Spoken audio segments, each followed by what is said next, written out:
Bienvenue sur Africa 24 dans cette nouvelle édition du QG Week-end. Voici les titres de l'actualité. L'Union des Comores a célébré le 49e anniversaire de son accession à l'indépendance ce samedi 6 juillet. Le chef de l'État, Azali Assoumani, a placé la fête nationale sous le signe de la croissance économique. La Suisse occupe une place solide parmi les 15 plus grands investisseurs en Afrique. Avec l'appui d'Afreximbank, le pays souhaite multiplier ses actions sur le continent. Et puis, le Maroc sera représenté aux Jeux Olympiques 2024 à Paris dans 16 disciplines, même pour le skateboard. Aya Assagas, âgé de 21 ans, s'est qualifié en skateboard lors de la dernière étape des qualifications disputées à Budapest, en Hongrie. L'Union des Comores a célébré le 49e anniversaire de son accession à l'indépendance ce samedi 6 juillet. Le chef de l'État, Azali Assoumani, a placé la fête nationale sous le signe du développement de la croissance économique pour l'horizon 2030. Le président Assoumani compte également créer des conditions propices au dialogue et à l'apaisement face à la colère d'une partie de la population qui dénonce un contexte socio-économique difficile. Midred Yamou. Le 6 juillet 2024 a marqué le 49e anniversaire de l'indépendance de l'Union des Comores. Le président Azali Assoumani a placé la fête nationale sous le signe de l'accélération de la croissance économique et du progrès social en vue de réaliser l'émergence du pays à l'horizon 2030. Pour réussir ce chantier, le chef de l'État mise sur la diversification des partenariats et compte davantage mettre à profit le potentiel des jeunes à travers la créativité et l'innovation. En nommant un nouveau gouvernement qui met en avant les jeunes hommes et femmes et leurs compétences, j'ai voulu donner à cette importante catégorie de notre population l'occasion de faire ses preuves à travers l'innovation, la créativité et la diligence. Au court, moyen et long terme, notre pays a besoin plus que jamais d'un partenariat actif et rénové avec l'ensemble de ses partenaires au développement, incluant les investisseurs privés, pour que les annonces de contribution en faveur de notre plan PCE puissent se concrétiser. Le président Azali Assoumani compte sur le dynamisme de son nouveau gouvernement, nommé le 1er juillet 2024, pour accélérer le chantier de développement des Comores. Dans son discours marquant la fête de l'indépendance, il a souligné l'engagement de l'exécutif à poursuivre les réformes engagées, notamment dans la gestion des affaires publiques, afin de créer un environnement propice aux investissements, lutter contre le chômage et la corruption. Je compte aussi et surtout sur le dynamisme de ce nouveau et jeune gouvernement pour approfondir et accélérer les réformes audacieuses déjà entreprises. Il s'agit notamment de renforcer le leadership dans la gestion des affaires de l'État, d'instaurer la gestion axée sur les résultats pour instaurer un environnement des affaires propice à l'investissement privé. Lutter contre le chômage en accélérant la croissance économique du pays et enfin accentuer la lutte contre la corruption et renforcer et diversifier nos relations avec nos partenaires au développement.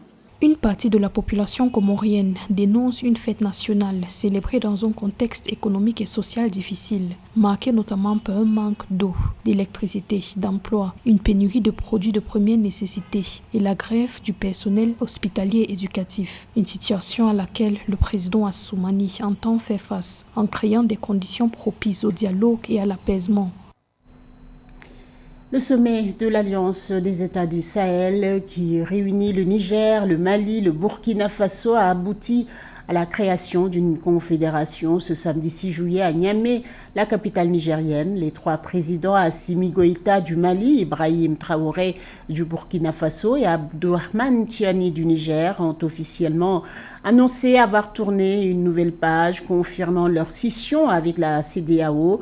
Les trois États ont créé une force commune pour lutter contre le terrorisme lors de ce sommet. Ils ont également exprimé leur volonté de mutualiser leurs ressources dans des secteurs clés comme l'agriculture, l'eau, l'énergie, les transports, mais aussi de faire la promotion des langues locales dans les médias publics et privés. Je vous propose d'écouter le discours d'ouverture du général Abdourahmane Tiani, président du CNSP.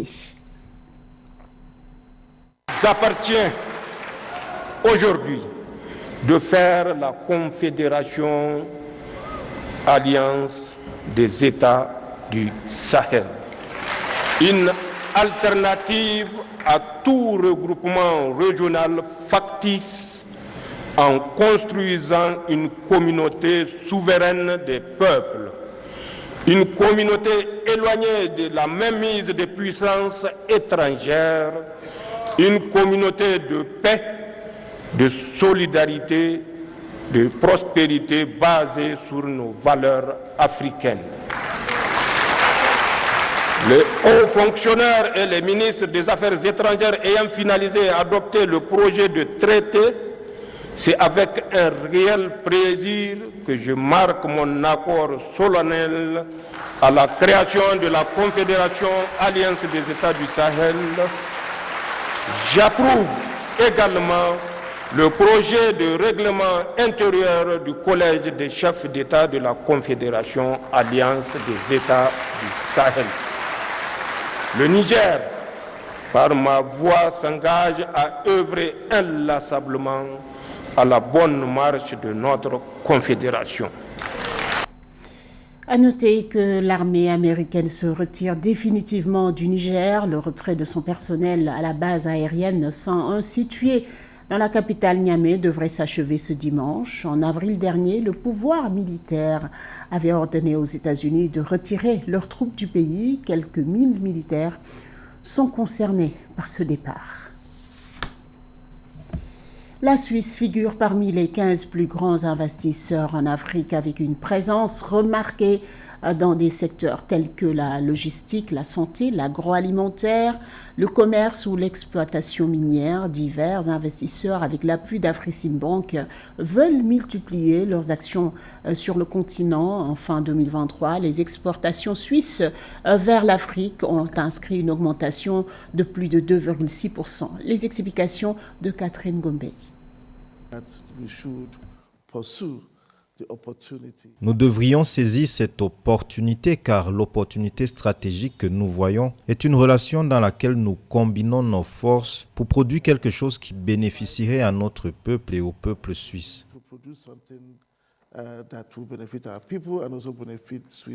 Les défis en Afrique sont nombreux et l'absence de conditions cadres bilatérales telles que le libre-échange, la protection des investissements et les accords de double imposition avec de nombreux pays ne facilitent pas les échanges commerciaux. C'est dans ce cadre que le professeur Benedicto Rama, président d'Afreximbank, a invité les investisseurs suisses à saisir les opportunités de partenariat avec les entreprises africaines à l'occasion de l'Africa Business Day Forum organisé par le Swiss African Business Circle. À ce titre, elle a annoncé la mise en place d'un fonds spécial dédié à ce partenariat. Je peux vous dire que c'est la raison pour laquelle Afreximbank a décidé de consacrer 2,5 milliards de dollars à ce partenariat. Et le vice-président ici présent, qui est à la tête des affaires mondiales, c'est qu'il doit s'assurer que cette somme est utilisée. La Suisse est le 10e pays au monde investissant en Afrique. Les investissements directs suisses sur ce continent ont triplé à environ 13,5 milliards de francs CFA ces 15 dernières années. Les importations et exportations ont concerné 14 produits allant de l'agriculture aux métaux précieux et pierres-gemmes, en passant par des produits énergétiques ainsi qu'aux produits des industries chimiques et pharmaceutiques. Benedicto Rama estime à ce sujet que l'Afrique peut bénéficier de l'expertise de la nation helvétique pour combler le déficit pharmaceutique dont souffre le continent. Certains médicaments sont mis sur le marché dans le monde. Des médicaments oncologiques et toutes ces choses qui ne sont pas testées sur les Africains. Nous avons donc pensé qu'une collaboration avec la Suisse nous donnerait l'occasion de réaliser ces essais sur le continent et de mener des recherches sur des maladies qui concernent les Africains et qui n'intéressent peut-être pas d'autres régions du monde. parce qu'elles ne souffrent pas de ces maladies. Dans son rapport annuel 2023 publié fin janvier 2024, l'Office fédéral suisse de la douane et de la sécurité des frontières a indiqué qu'en 2023, ce sont 1,4 milliard de tonnes de marchandises que la Suisse a achetées de l'Afrique pour une valeur globale de 17 milliards d'euros. Ces données concernent aussi bien les importations provenant de l'Afrique du Nord que des pays d'Afrique au sud du Sahara ou Afrique subsaharienne. 5 pays, à savoir l'Égypte, l'Afrique du Sud, le Nigeria, le Maroc et la Tunisie ont généré 70% des transactions enregistrées entre la Suisse et le continent africain. Le syndicat General Workers Federation a organisé une marche pacifique à Port-Louis, la capitale de l'île Maurice, ce samedi. Il proteste contre l'ouverture du marché du travail aux étrangers inscrits dans la loi de finances 2024-2025. Le gouvernement prévoit de lever les quotas limitant l'emploi d'étrangers dans divers secteurs, ce qui suscite des inquiétudes parmi les manifestants. Les détails avec Nathalie Maud. 12 revendications ont motivé l'organisation d'une marche pacifique à Port-Louis, la capitale de l'île Maurice, le 6 juillet 2024. À l'origine de cette manifestation, le syndicat General Workers Federation s'insurge contre l'ouverture du marché du travail aux étrangers, un projet de loi inscrit dans la loi de finances 2024-2025, actuellement en débat au Parlement mauricien.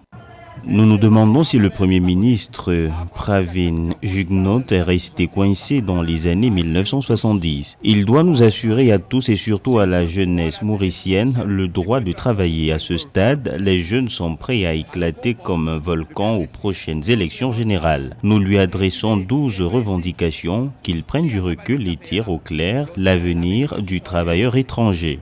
La mesure prévue par le gouvernement va lever le quota limitant l'emploi de travailleurs étrangers dans l'industrie manufacturière, la joaillerie, le port franc et l'économie numérique. Ce dernier secteur, selon l'opposition et la société civile mauricienne, pourrait recruter 100% d'employés étrangers d'ici 2025 avec des salaires passant de près de $1 000 à $500. Les manifestants dénoncent une volonté gouvernementale de violer les droits des travailleurs. Qui fait à peu près 100%. Accorder aux travailleurs et entreprises étrangères d'occuper 100% du secteur de l'économie numérique est un véritable scandale. Le gouvernement offre des incitations et débouchés à des entreprises à condition de recruter 100% de travailleurs étrangers. À Maurice, 30 000 jeunes âgés de 16 à 24 ans, soit 50% de femmes et 36% d'hommes, sont à la recherche d'un emploi. 7 500 jeunes Mauriciens qui sont au chômage ont fait des études universitaires, tandis que 71% des chômeurs ont une expérience professionnelle active. En début d'année 2024, le Premier ministre Pravin Jugnauth a annoncé de nouvelles opportunités professionnelles pour 15 000 jeunes travailleurs à l'horizon 2027. Une grande première pour le Maroc qui sera représenté aux Jeux Olympiques 2024 dans 16 disciplines avec une nouveauté pour le skateboard. Le Comité national olympique marocain a annoncé la qualification de la sportive Aya Asakas, âgée de 21 ans dans cette discipline. La Marocaine a obtenu son billet lors de la dernière étape des qualifications disputées à Budapest en Hongrie en juin dernier. José Douglas. La Marocaine Aya Asakas a décoché son billet de qualification pour les Jeux Olympiques de Paris 2024 en skateboard. Annonce faite par le Comité national olympique marocain. Aya Asakas, 21 ans, a obtenu son quota pour les JO de Paris après sa participation aux séries de qualification olympique à Shanghai. Elle devient ainsi la première skateuse africaine à se qualifier aux Jeux Olympiques. C'était très inspirant pour moi d'être inclus dans un tel événement et d'être entouré de tant de talents du monde entier dans leur discipline. C'est une chance. La skateuse Aya Asakas marque l'histoire de ce sport au niveau olympique. Sans coach, elle s'est préparée quasiment seule à Rabat et parfois elle se sacrifiait pour aller jusqu'à Agadir en voiture pour s'entraîner. Classée 44e mondiale selon World Skate, elle a obtenu son billet grâce à ses performances lors de ses séries de qualification olympiques. Ça donne davantage d'opportunités depuis que c'est un sport olympique. Ça donne des chances à d'autres athlètes et ça permet de se réunir tous ensemble. Je ne parle pas seulement des générations actuelles, mais aussi de toutes les suivantes. Les JO de Paris, prévus du 26 juillet au 11 août prochain, verront la jeune Marocaine fait ses débuts en skateboard le 6 août sur la place de la Concorde à Paris. Le Maroc sera aussi représenté dans d'autres disciplines telles que l'athlétisme, l'aviron, le beach volley, la boxe, le breakdance, le canoë-kayak, le cyclisme, l'escrime, le football, la lutte et le surf, ainsi que le taekwondo, le tir sportif, le triathlon, le skateboard et les sports équestres. Ce journal a été réalisé par l'ensemble de la rédaction. Merci pour votre fidélité. Dans un instant, une nouvelle édition de l'information sur Africa 24.